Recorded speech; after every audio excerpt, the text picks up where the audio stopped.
Qual o jeito certo de falar e escrever? Você diria, Deus o abençoe, Deus te abençoe, Deus lhe abençoe, Deus a abençoe ou Deus me abençoe? Dentre as opções, qual seria a forma correta de falar e escrever? Bem, o primeiro passo é identificar a transitividade do verbo. Isso, saber se o verbo é transitivo direto ou indireto. Porque o complemento, ou seja, a resposta à pergunta que se faz ao verbo, vai fazer toda a diferença.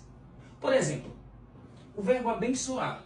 Quem abençoa, abençoa algo ou alguém. Portanto, o verbo abençoar, ele é um verbo transitivo direto.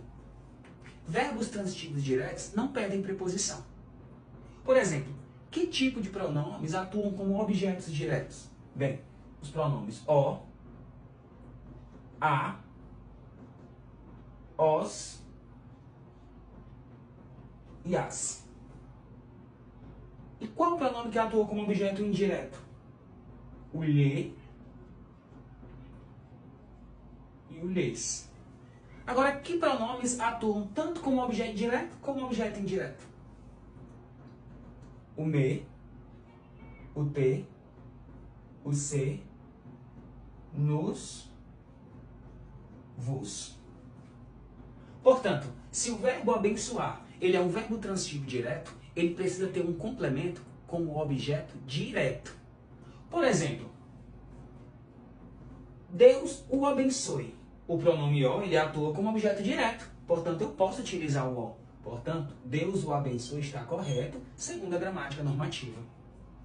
Deus te abençoe. Bem, o te, ele funciona tanto como objeto direto como objeto indireto. Como ele funciona também como objeto direto, eu posso utilizar o te. Portanto, Deus te abençoe também está correto. Deus lhe abençoe. Bem, o verbo abençoar, como já falado, ele é um verbo transitivo direto. Já o lhe, ele funciona apenas como objeto indireto. Então, eu não posso ter como complemento um objeto indireto, sendo que o verbo é transitivo direto. Portanto, você nunca deve utilizar Deus lhe abençoe. Essa seria a forma incorreta. Deus a abençoe, eu posso? Bem, o verbo abençoar é um verbo transitivo direto. E o pronome a, ele funciona como objeto direto. Portanto, Deus a abençoe também está correto. Deus me abençoe. Bem, o me, ele funciona tanto como direto como objeto indireto.